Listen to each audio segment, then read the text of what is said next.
وقت ارشاد فرماتا ہے وَمَن يَتَّقِ اللَّهَ يَجْعَل لَّهُ مَخْرَجًا وَيَرْزُقْهُ مِنْ حَيْثُ لَا يَحْتَسِبُ وَمَن يَتَوَكَّلْ عَلَى اللَّهِ فَهُوَ حَسْبُهُ إِنَّ اللَّهَ بَالِغُ أَمْرِهِ قَدْ جَعَلَ اللَّهُ لِكُلِّ شَيْءٍ قَدْرًا. جو اللہ کی ذات پر بھروسہ کرے، اللہ سے تقوی اختیار کرے، اللہ اس کو ایسی جگہ سے رزق دیتا ہے جہاں اس کا گمان بھی نہیں جاتا، جہاں گمان بھی نہیں جاتا. اور جو اللہ پر بھروسہ کیا اللہ اس کے لیے کافی ہے، اللہ اس کے لیے کافی ہے. میرے عزیزو، یہ تمام چیزیں جن چیزوں کو لے کر کے آج مسلمانوں کے عقیدے متزلزل ہیں، کمزور پڑ گئے، تمہیں جن چیزوں پر یقین رکھنا چاہیے تھا وہ چھوڑ کر چھوٹی چیزوں کی طرف بھاگتے رہے. بہت سارے مسلمانوں کا حال یہ ہے، ایک چھوٹی سی تعویذ پر بہت زیادہ یقین ہے اور اللہ کے پورے کلام قرآن پاک پر کیوں نہیں بھروسہ. ہمیں پتہ ہے ہم بھی تعویذ لکھ کر دیتے کسی کی ضرورت پر، اور کیا لکھا جاتا ہے؟ قرآن کی ایک آیت لکھی جائے گی یا کوئی دعا ہوگی تعویذات میں، اور اسی کو لے کر کے آدمی سمجھتا ہے کہ ساری چیزیں اسی کے اندر ہے، جبکہ اس عظیم کلام سے ایک دو آیت لکھ کر کے آپ کو شفا مل رہی ہے تو پورا قرآن اٹھاؤ تو کیا تمہیں شفا نہیں ملے گی؟ اللہ کا کلام تمہارے پاس ہے اور خود قرآن کہتا ہے فی وَنُنَزِّلُ مِنَ الْقُرْآنِ مَا هُوَ شِفَاء. اللہ فرماتا ہے ہم نے قرآن میں ہر وہ چیز اتار دی جو مومنوں کے لیے شفا ہے، مومنوں کے لیے شفا ہے. توکل، اللہ کی ذات پر یقین اس چیز پر رکھو کہ میرا مولا، میرا خالق، میرا مالک سب سے بڑی طاقت والا ہے، شفا بھی وہی عطا فرمائے گا. میں آپ کو بتاؤں نبی کریم صلی اللہ تعالی علیہ وسلم کی ذات میں جو توکل کا، یقین کا درجہ ہے، اور امت کے درس کے لیے آپ نے جو فرمایا. ایک بار ایک غزوے سے آپ لوٹ رہے تھے، غزوہ ذات الرقاع، نجد سے واپس تشریف لا رہے تھے. راستے میں ایک جگہ آرام فرمانا ہوا، ایک ببول کے درخت کے نیچے نبی کریم صلی اللہ تعالی علیہ وسلم لیٹ گئے اور صحابہ کرام ادھر ادھر منتشر تھے، سب اپنی اپنی جگہوں پر چلے گئے. دوپہر کا وقت تھا اور جب حضور پاک صلی اللہ علیہ وسلم تنہائی میں درخت کے نیچے سو رہے تھے تو ایک مشرک آیا، موقع پا کر کے تلوار کھینچ کر کے آ گیا. نبی پاک صلی اللہ تعالی علیہ وسلم کے بالکل سرانے کے پاس آ کر تلوار کھینچ لیا. حضور بیدار ہو گئے. نبی پاک صلی اللہ تعالی علیہ وسلم دیکھنے لگے اور وہ تن تنا کر کے کہنے لگا کہ بتائے محمد مجھ سے تم کو کون بچا سکتا ہے؟ میں یمنعک منی، آج مجھ سے کون بچا سکتا ہے؟ نبی پاک صلی اللہ تعالی علیہ وسلم کی پیشانی پر نہ کوئی سلوٹیں ہیں، نہ کوئی تفکرات کے آثار ہیں، کچھ نہیں. اس کافر و مشرک نے جیسے پوچھا، نہایت ہی اطمینان کے ساتھ میرے آقا نے فرمایا میرا اللہ بچائے گا. اللہ صرف اتنا فرمایا اور حضور پاک کی زبان سے لفظ اللہ جو نکلا اس کے ہاتھوں میں راشا طاری ہوا، تلوار گر گئی، ہاتھ سے تلوار گر گئی اور اس کے جسم پر کپکپی طاری ہوئی. نبی پاک صلی اللہ تعالی علیہ وسلم نے فوراً اٹھ کر کے وہ تلوار اٹھا لی اور اس کے بعد حضور پاک صلی اللہ علیہ وسلم نے اس سے پوچھا میں یمنعک منی، اب بتا مجھ سے تجھے کون بچائے گا؟ مجھ سے تجھے کون بچائے گا؟ اب تلوار میرے پاس ہے اور تجھے آتا ہے. اب وہ مشرک جو تھا اس نے کہنا شروع کیا انت کریم ابن کریم، آپ شریف ہیں اور شریف کے بیٹے ہیں، میں آپ سے صرف اور صرف سخاوت اور معافی کی امید رکھتا ہوں. نبی پاک صلی اللہ تعالی علیہ وسلم نے درگزر کیا، معاف کیا اور وہ حضور کے اس اخلاق پر ایمان بھی لایا. عزیزان گرامی وقار، اللہ کے حبیب صلی اللہ تعالی علیہ وسلم کا یہ توکل کہ تلوار گردن کے اوپر لگی ہوئی ہو اور اس وقت یہ کہیں اب بھی میرا مولا بچائے گا، یہ توکل کا درجہ ہمارے لیے آئے کہ چاہے جیسے بھی حالات ہوں اللہ تو ہے. حضرت ابوبکر صدیق رضی اللہ تعالیٰ عنہ کی وہ بات یاد کریں، جب ہجرت کے موقع پر حضور پاک صلی اللہ تعالیٰ علیہ وسلم کے ساتھ حضرت ابوبکر صدیق تنہا ہیں، جا رہے مدینے کی طرف، اور غار ثور جو 5000 فٹ اونچا ہے، پہاڑ کے اوپر ایک غار ہے، وہاں جا کر حضرت ابوبکر صدیق رضی اللہ تعالیٰ غار کے اندر تشریف فرما ہوئے اور حضور پاک صلی اللہ تعالیٰ علیہ وسلم ان کے ساتھ آرام فرما رہے ہیں. ہوا ہوا کیا، کفار و مشرکین ڈھونڈتے ڈھونڈتے وہاں تک بھی پہنچ گئے، غار تک بھی پہنچ گئے، بلکہ غار کے اندر سے حضرت ابوبکر صدیق صاف ان کو دیکھ رہے تھے۔ سنو حضرت ابوبکر صدیق رضی اللہ تعالیٰ عنہ کے جملے، کہتے یا رسول اللہ صلی اللہ تعالیٰ علیہ وسلم، ان مکہ کے مشرکین میں سے کوئی ایک بھی اگر اپنے پنجے اٹھا کر کے دیکھے تو ہم نظر آ جائیں گے غار کے اندر۔ اب آپ اس سے اندازہ کر سکتے ہیں کہاں تک پہنچے ہوں گے، یعنی اگر وہ اپنے پنجوں کے بل کھڑے ہو جائیں یہ کافر جو یہاں تک آئے ہیں تو ہم انہیں نظر آ جائیں گے غار کے اندر سے۔ نبی پاک صلی اللہ تعالیٰ علیہ وسلم نے اس موقع پر حضرت ابوبکر صدیق کے سینے پر ہاتھ مار کر فرمایا لا تحزن ان اللہ معنا، گھبرا مت اللہ ہمارے ساتھ ہے۔ ابوبکر گھبراؤ مت اللہ ہمارے ساتھ ہے۔ یہ توکل کا وہ جملہ ہے جو ہر پریشانی کو دور کرتا ہے، ہر مصیبت کو دور کرتا ہے۔ 10ویں پارے کی آیت میں موجود ہے سورہ توبہ میں، لا تحزن ان اللہ معنا، گھبراؤ مت اللہ ہمارے ساتھ ہے۔ عزیزان گرامی، حضرت ابوبکر صدیق فرماتے ہیں نبی کریم صلی اللہ علیہ وسلم کے جملے کی یہ برکت میں نے دیکھی، وہ غار تک آئے ہوئے مشرکین بھی ہم تک نہ پہنچ سکے، واپس الٹے پاؤں چلے گئے۔ اور اللہ کریم کو جب اپنے بندوں کی حفاظت کرنی ہو تو کسی چھوٹی چیز سے بھی حفاظت فرماتا ہے، یہ اس کے دستور میں سے ہے۔ اللہ تبارک و تعالیٰ کی منشا جس طرح چاہے وہ حفاظت فرمائے، مگر بندوں کو یہی چاہیے کہ آخر وقت تک مولا کریم ہمارے ساتھ ہے، اور جو بندہ اللہ کا ہے وہ اللہ پر بھروسہ کرے، اور جس کو اللہ کی ذات پر یقین نہیں ہے اس سے ہمارا کیا سروکار۔ تو اب جب جانے لگے سارا رخت سفر باندھ لیا، رخصتی کا وقت آیا تو بیوی رونے لگی، کہا ایسی حالت ہے کہ اب بچے کی ولادت کا وقت قریب آیا اور آپ لمبے سفر پر جا رہے ہیں۔ کہا بیگم آپ گھبراؤ مت، میں جلد واپس آ جاؤں گا، جلد لوٹ آؤں گا، میری تجارت کو سمیٹ لوں گا، جلدی واپس آ جاؤں گا۔ پھر بیوی نے اپنے پیٹ کی طرف اشارہ کر کے کہا کہ یہ بچہ جو آنے والا ہے اس کو کس کے حوالے کر جا رہے ہو؟ آپ نہیں ہے گھر پر، کس کے حوالے کر جا رہے ہو؟ شوہر نے اپنی شریک حیات کے پیٹ پر انگلی رکھ کر کہا میں نے اس کو اللہ کے حوالے کیا، میں نے اس کو اللہ کے بھروسے چھوڑ دیا ہے۔ چلے گئے تجارت پر، اتفاق ایسا ہوا میرے عزیزوں کے بچے کی ولادت سے پہلے ہی اس بیوی کا انتقال ہو گیا۔ خاتون جو ہے درد ذہ میں تھی اور ولادت ہو نہیں سکی، اس سے پہلے ہی وہ انتقال کر گئی۔ گھبرانا مت ان تمام معاملات کو، اللہ کی ذات پر بھروسہ کر کے گئے تھے لیکن کیا ہو گیا، پھر بھی مشیت دی اللہ تعالیٰ جو چاہے۔ جو لوگ موجود تھے رشتہ دار عزیز و اقارب اٹھائے، تجہیز و تکفین کے بعد دفن کر کے قبرستان سے واپس آ گئے۔ 2 یا 3 دن گزرے تھے، ان کو اطلاع ہوئی، وہ فوراً تجارت سے واپس آ چکے، اور ان کو بڑا غم تھا کہ میری شریک حیات جانے کے وقت مجھ سے کہہ رہی تھی ان حالات میں کیسے مجھے چھوڑ کر جا رہے ہو، لیکن میں تجارت کی جلد بازی میں اپنی بیوی کو اکیلا چھوڑ گیا اور وہ دنیا سے چلی گئی۔ اس غم میں روتے روتے وہ قبرستان پہنچے۔ قبرستان پہنچے تو اپنی بیوی کے قبر پر حاضری کی غرض سے جب وہاں گئے تو قبر کچھ کھلی ہوئی تھی بارش کی وجہ سے یا پانی کی وجہ سے۔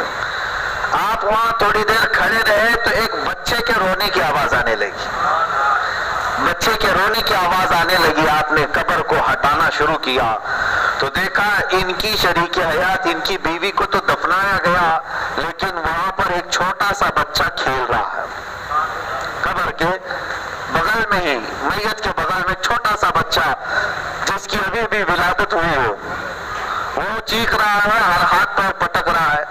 آپ نے اس بچے کو اٹھا لیا، گود میں اٹھا لیا، کہا یہ بچہ اس قبر میں کیسے آیا؟ غیب سے آواز آئی، اے بندے تو نے اپنے بچے کو ہمارے حوالے کیا تھا، تیرے آنے تک اس کی حفاظت ہمارے ذمہ تھی۔ بیوی کے متعلق تو نہیں کہا تھا لیکن بچے کے متعلق کہا تھا یہ بچہ میں اللہ کے حوالے کر جا رہا ہوں۔ عزیزان گرامی وقار، رب کریم اجر دیتا ہے. سورہ بقرہ آپ نے سنا ہو, جو قرآن کی پہلی سورہ فاتحہ کے بعد پہلی سورہ بقرہ سب سے بڑی سورہ ہے. اس کا نام جو بقرہ رکھا گیا ہے, بقرہ کا مطلب گائے, کیوں رکھا گیا؟ ایک واقعہ پیش آیا تھا حضرت موسیٰ علیہ السلام کے زمانے میں. حضرت موسیٰ علیہ السلام کے زمانے میں ایک مالدار آدمی کا قتل ہو گیا تھا, اور اس کو کون قتل کیا یہ معلوم کرنا تھا. بڑے پیسے والا تھا, بڑا زمیندار تھا, لیکن اس کا مرڈر ہوا ہے. لوگ آئے موسیٰ علیہ السلام کے پاس کہ اس کا قاتل پتہ کرنا ہے ہمیں. اب یہاں سے دیکھیے, اندازہ کیجیے اس زمانے کے لوگوں کا بھی عقیدہ تھا کہ اللہ کے نبی غیب جانتے ہیں, تبھی تو قاتل کا ایڈریس پوچھنے موسیٰ علیہ السلام کے پاس آئے. موسیٰ علیہ السلام کے پاس جب آئے کہ اس کا قاتل کون ہوگا, آپ نے اللہ کی بارگاہ میں دعا کی, اے رب کریم یہ لوگ میرے پاس آئے ہیں قاتل کا پتہ پوچھنے کے لیے, کیا کروں؟ رب تعالیٰ نے فرمایا ان سے کہو کہ ایک گائے لیں اور ذبح کریں. تو جاہلوں نے کیا کہا, قاتل کا گائے سے کیا تعلق ہے؟ لیکن اللہ کا جب فرمان ہو تو تعلق مت ڈھونڈو. اللہ کریم نے اگر کسی بات پر فرمایا یا رسول پاک کا کوئی فرمان ہے تو یہ مت ڈھونڈو کہ تعلق کیا ہے اس کا, تمہاری عقل میں آئے یا نہ آئے, وہ اللہ رب العزت ہے. لیکن ان جاہلوں نے کہا کہ گائے لینا ہے, مذاق اڑایا. حضرت موسیٰ علیہ السلام نے کہا میں اللہ کا نبی ہوں, مذاق نہیں کرتا, میں جاہلوں میں سے نہیں ہوں. تو پھر گائے لینے کی بات آئی تو کہا کیسی لینی چاہیے, آپ اللہ سے پوچھ کر بتائیے. موسیٰ علیہ السلام نے رب تعالیٰ سے سوال کیا تو اللہ نے فرمایا ایسی ہونی چاہیے جو بہت چھوٹی بھی نہ ہو, بہت بوڑھی بھی نہ ہو, بیچ کی ہو, درمیان کی ہو. پھر ان لوگوں نے سوال کیا یہ بھی پوچھئے کیسے رنگ کی ہونی چاہیے. اللہ تعالیٰ نے فرمایا بہت زیادہ ڈارک کلر کی بھی نہیں بلکہ پیلے رنگ کی, اور لوگ دیکھنے والوں کو بھا جائے ایسی چاہیے. پھر انہوں نے پوچھا اس کو اللہ سے پوچھئے کیا کیفیت ہونی چاہیے اس کی, یعنی پلی ہوئی ہو یا پالی ہوئی ہو یا کس طرح کی ہو. اللہ تعالیٰ نے فرمایا کسی کی پالی ہوئی نہ ہو, کسی کھیت میں جوتی ہوئی نہ ہو, تو ایسی گائے ڈھونڈ کر کے لاؤ. اب وہ گائے ڈھونڈنے کے لیے نکلے, ایسی چاہیے تھی جس کے اندر اتنی ساری باتیں ہوں. اب یہ واقعہ میں کیوں عرض کر رہا ہوں, سنیں. پورا سورہ بقرہ کا لب لباب جو خلاصہ ہے جس کی وجہ سے سورہ بقرہ کا نام بقرہ رکھا گیا. ایسی گائے کہاں ملے گی جو درمیانی عمر کی ہو, پیلے رنگ کی ہو, اور کسی نے اس کو پالا نہ ہو اور کسی کھیت میں کام نہ کی ہو. ڈھونڈنے کے لیے نکل پڑے. اتفاق ایسا تھا کہ اس شہر میں ایک نیک آدمی تھا اور صالح آدمی تھا. اس کے پاس ایک بیٹا تھا اور ایک بیوی, بس ایک مختصر سی فیملی تھی. لیکن ان کے پاس گائے کی ایک بچیا تھی. اس گائے کی بچیا کو وہ پال رہے تھے, شروع کی بات ہے. لیکن اس آدمی کی بیماری ایسی آئی کہ موت قریب نظر آنے لگی, اور اس کا بیٹا چھوٹا سا تھا. اس نے سوچا میرے بیٹے کی کون دیکھ بھال کرے گا. اپنی اس گائے کی بچیا کو, جو اس کے پاس کل مال وہی تھا, اس کے علاوہ کچھ نہیں, گائے کی بچیا کو پکڑا اور جنگل میں گیا. جنگل میں جا کر کے چھوڑ دیا اور کہا اے اللہ میری بیوی اکیلی ہے اور میں شاید مرنے والا ہوں, میری موت قریب ہے, میرا چھوٹا سا بیٹا ہے, اب میرے گھر کو دیکھنے والا کوئی ہے نہیں, میں یہ گائے کی بچیا تیرے حوالے کر رہا ہوں, جب میرا بیٹا جوان ہو جائے تو اسے لوٹا دینا. یہ توکل دیکھیں, یہ اللہ کی ذات پر یقین. لوگ انویسٹ کرتے ہیں یا بینک میں پیسے رکھ کر کے وصیت کر کے جاتے ہیں میرے بچے جب بڑے ہو جائیں تو اتنی اماؤنٹ ان کو دے دینا, اتنا پیسہ ان کو ملنا. لیکن صالحین اپنا مال اللہ کے حوالے کر جاتے ہیں کہ جب ہمارے بچے بڑے ہو جائیں تو مولا تو انہیں لوٹا دینا. یہ کہہ کر جنگل میں چھوڑ کر چلا گیا. ذرا سوچو تو صحیح, کیا جنگل میں اس بچیا کا بڑا ہونا ظاہری طور پر ممکن نظر آتا ہے؟ کون سا شیر کھا لے, کون سا بھیڑیا حملہ کر لے, لیکن اللہ کے حوالے کر کے آیا.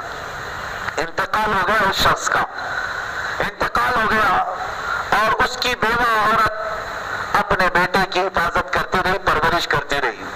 جب بیٹا جوانی کے قریب آیا تو ماں کو اب تنگی محسوس ہونے لگی گھر کے اندر. تو اس نے کہا تیرے باپ نے وصیت کی تھی کہ جب تو جوان ہو جائے تو جنگل میں جانا, وہاں ایک گائے کی بچی بچیاں ہم نے چھوڑ رکھی ہے اور تو اللہ کے نام سے پکارنا، اگر اللہ تعالیٰ نے اب تک اس کی حفاظت کی ہے تو تجھے لوٹا دے گا۔ بیوی کا بھی یقین ہے، جب بیٹا جوان ہوا ماں کے کہنے پر وہ گیا جنگل میں جا کر صرف اتنا پکارا، اے رحمان، اے پروردگار، میرے باپ نے جو میرے گھر سے گائے کی بچیاں تیرے حوالے کی تھی، اب میں جوان ہو گیا ہوں، مولا مجھے ضرورت ہے، وہ مال مجھے عطا کر دے۔ یہ جنگل میں دعا کر رہا ہے، سامنے سے وہی پیلے رنگ کی اچھی خاصی گائے سامنے نظر آئی۔ وہ ایسی گائے تھی جو دیکھنے میں لوگوں کو بھا جائے، اور اس گائے کے اندر وہ ساری صفات تھی، وہ کسی کی پالی ہوئی نہیں، کسی کھیت میں جوتی ہوئی نہیں، بہت بچی اور بوڑھی بھی نہیں، اور دیکھنے میں رنگت میں زرد کلر کی، پیلے رنگ کی تھی۔ جو بنی اسرائیل کی اس جماعت کو گائے چاہیے تھی قاتل پتہ کرنے کے لیے، قاتل کا ایڈریس معلوم کرنے کے لیے اللہ نے ایک جماعت کو کہا تھا ایک ایسی گائے ذبح کرو اور اس کی پونچھ لے کر مقتول جو لاش ہے اس پر مارو، وہ اٹھے گا، وہ خود بتائے گا اس کو کون قتل کیا ہے۔ یہ واقعہ تھا۔ اب گائے اس نوجوان کے پاس آئی جس کے باپ نے بچپن میں جنگل میں چھوڑ دیا تھا۔ اب جب یہ گائے لے کر کے گھر آیا، ماں نے کہا بیٹا اس کو بولی لگا بازار میں بیچ کے آ جا۔ اللہ کریم، اللہ کی شان دیکھیں، اپنے اوپر توکل کرنے والے بندوں کے لیے کیسے اسباب پیدا کرتا ہے، کیسے اسباب۔ ماں نے کہا بیٹا بازار میں اس کی بولی لگا۔ تو پوچھا کتنے درہم میں اس کو بیچوں، کتنے درہم میں؟ ماں نے کہا 6 درہم میں بیچ دینا۔ اس وقت ان کو جتنی ضرورت تھی اتنی قیمت لگائی، ماں نے کہا 6 درہم میں بیچ کے آ جانا۔ یہ گیا بازار میں 6 درہم کی اتنی خوبصورت گائے بیچ رہا تھا۔ 2 نوجوان آئے، کہا ہمیں گائے خریدنی ہے، کیا قیمت ہے؟ ہاں، ماں نے بیٹے کو ایک وصیت کی تھی کہ جب بھی ریٹ فائنل ہو جائے مجھے بتا دینا ضرور، جتنے پر تو بیچ رہا ہے مجھے بتا کر جانا۔ بیٹے نے کہا تھا ماں ٹھیک ہے وعدہ ہے۔ بازار میں 2 نوجوان آئے، کہا ہمیں گائے خریدنی ہے۔ اس نوجوان نے کہا ٹھیک ہے 6 درہم اس کی قیمت ہے۔ تو ان نوجوانوں نے کہا نہیں ہم 12 درہم میں خریدیں گے۔ مارکیٹ میں بھاؤ کم کیا جاتا ہے اور یہاں ڈبل لے کر لینے والے آئے ہیں۔ یہ لڑکے کا امتحان تھا، اٹھا کر دے دیتا۔ اس نے کہا رکو میں پہلے اپنی ماں سے پوچھ کر کے آتا ہوں، اس لیے کہ میری ماں نے کہا تھا جس پر اتفاق ہو جائے فائنل تو پھر مجھے بتا کر جانا۔ ماں کے پاس آیا، کہا ماں میں تو 6 درہم میں بولی لگایا، لینے والے 12 درہم میں آئے۔ ماں نے کہا ٹھیک ہے اب کی بار جاؤ، اب اس کی قیمت 12 درہم لگاؤ، 12 درہم لگاؤ۔ اب وہ بازار میں گیا، کہا کہ میری گائے 12 درہم کی۔ پھر 2 نوجوان آئے، کہا کتنے میں؟ کہا 12 میں۔ کہا ہم 24 میں خریدیں گے۔ اس نے کہا نہیں میں پہلے اپنی ماں کو بتا کے آؤں گا۔ دوبارہ آیا، کہا ماں وہ تو ڈبل دے کر کے لینا چاہ رہے۔ ماں نے کہا بیٹا وہ کوئی نوجوان نہیں، وہ اللہ کے فرشتے ہیں۔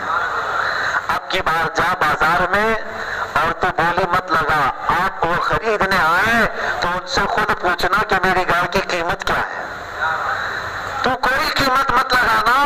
اب کی بار اگر وہ آئے تو پوچھنا میرے گائے کی قیمت کیا ہے۔ اللہ والوں کی زندگیاں ہیں۔ وہ نوجوان آیا بازار میں، کہا کہ میری گائے کی قیمت کیا ہے، یہ میں نہیں بتاؤں گا۔ پھر وہ 2 نوجوان آئے، ان سے کہا کہ میری ماں نے کہا آپ ہی بتائیں۔ ان 2 نوجوانوں نے کہا اے بندہ خدا تو کیوں اونے پونے اپنی گائے کو بیچ رہا ہے، انتظار کر، ابھی ایک جماعت آئے گی جس کو یہ گائے کی ضرورت ہے، اشد ضرورت ہے اس گائے کی۔ کہا قیمت کیا لگاؤں؟ کہا وہ جماعت جب آئے گی کہنا اس گائے کو ذبح کر کے اس کی پوری کھال میں جتنا سونا چاندی آئے وہ اس کی قیمت ہے۔ کہا ٹھیک ہے۔ اللہ تبارک و تعالیٰ توکل کرنے والوں کو کیسے دیتا ہے، ہاں بدل پلٹ کر کے جب دیتا ہے تو ایسا نہیں ہے کہ گائے کے بدلے گائے دے دیا، گائے تو دیا ہی، اس کی کھال برابر کے سونے کی قیمت اس کی ہے۔ وہ بنی اسرائیل کی جماعت آئی، ڈھونڈتے ڈھونڈتے بازار میں جب یہ گائے دکھی تو ان کی جان میں جان آ گئی۔ کہا اس گائے کے بارے میں پوچھا معلومات کی تو سب ہو بہو ان کو جو چاہیے تھی وہی گائے ملی. کہا قیمت کیا ہے؟ اس نے کہا اس کو ذبح کر کے اس کی کھال بھر کر جو سونا چاندی آئے گا وہ اس کی قیمت ہے. بات کیوں تھی ایسے؟ اتنی قیمت کیوں لگوائی گئی؟ میں آپ کو بتاؤں. اس لیے کہ وہ جماعت جو آئی تھی کس چکر میں آئی تھی؟ کس چکر میں آئی تھی؟ جو آدمی مرا ہے وہ بہت بڑے جائیداد والا تھا اور جس نے قتل کیا اس کا چچیرا بھائی تھا. اب قاتل کو معلوم کرنا تھا کون ہے قاتل کیا ہے. اب میں آپ کو بتاؤں اللہ کا نظام دیکھیں. اللہ کا نظام انہیں ایڈریس معلوم کرنا ہے قاتل کون ہے اور اس کے بعد اس کے پیسوں پر انہیں قبضہ کرنا تھا پوری جماعت کو. ہم پیسے بانٹ لیں گے. اب جب اس نے قیمت لگائی تو جا کر کے انہوں نے قیمت کا انتظام شروع کیا تو جو مرا ہوا آدمی ہے اس کی پوری جائیداد جمع کی گئی تو سب مل کر کے گائے کی کھال کے برابر سونا چاندی ہوا کہ قاتل کو معلوم تو کرو لیکن اب اس کے بعد اس کا مال تمہیں کچھ نہیں مل رہا ہے. اب ان لوگوں نے پورا مال جمع کیا اور اس شہزادے کو دیا. گائے لے گئے. گائے کو ذبح کر کے اس کی پونچھ سے اس مرے ہوئے آدمی کو مارا تو وہ زندہ ہوا اور اس نے کہا میرا چچیرا بھائی عامل نام تھا اس نے مجھے قتل کیا میرے مال کے چکر میں. میرے عزیزو یہ واقعہ سورہ بقرہ میں موجود ہے. اب اس سے جو ہمیں اخذ کرنا تھا وہ سب سے بڑا واقعہ اسی توکل کا تھا. ایک صالح آدمی نے اپنی جوانی میں موت سے پہلے چھوٹی سی گائے کی بچیا اللہ کے حوالے کیا اور یہ کہا کہ میرا بیٹا جب جوان ہو جائے تو لوٹا دے مولا. رب تبارک و تعالیٰ نے اس گائے کی بچیا کی ایسی حفاظت فرمائی کہ جب بچہ جوان ہوا آ کر کے پوچھا مولا میرے باپ کا مال مجھے لوٹایا جائے. اللہ نے صرف گائے نہیں لوٹائی بلکہ دنیا کی سب سے بڑی قیمت کے ساتھ اس گائے کو اللہ اس شہزادے کو عطا کیا ہے. یہ توکل کا نتیجہ ہے. یہ توکل کا نتیجہ ہے. جب تمہارے گھر میں کوئی بچہ پیدا ہو اسے اللہ کے حوالے رکھو. یوں کہو کہ مولا میں نے تیرے نام پر اسے وقف کیا ہے یہ تیرے حوالے ہے. پھر دیکھنا مولا اس بچے کی حفاظت کیسے فرماتا ہے. عزیزان گرامی تربیت تمہارے ذمہ ہے لیکن اللہ کی ذات پر توکل اور بھروسہ بھی ضروری ہے. یہ توکل ہماری زندگی میں جب تک نہ آئے بہت سارے کاموں میں صرف شک و شبہ اور اب کیا ہوگا تب کیا ہوگا انہی چیزوں میں زندگی گزرتی رہے گی. مولا علی کرم اللہ وجہہ الکریم فرماتے ہیں اللہ کی ذات پر ایسا توکل رکھو ایسا توکل رکھو کہ تمہاری گردن پر تلوار آ جائے تب بھی یہ سوچو اللہ اکبر ہے. اللہ سب سے بڑا ہے.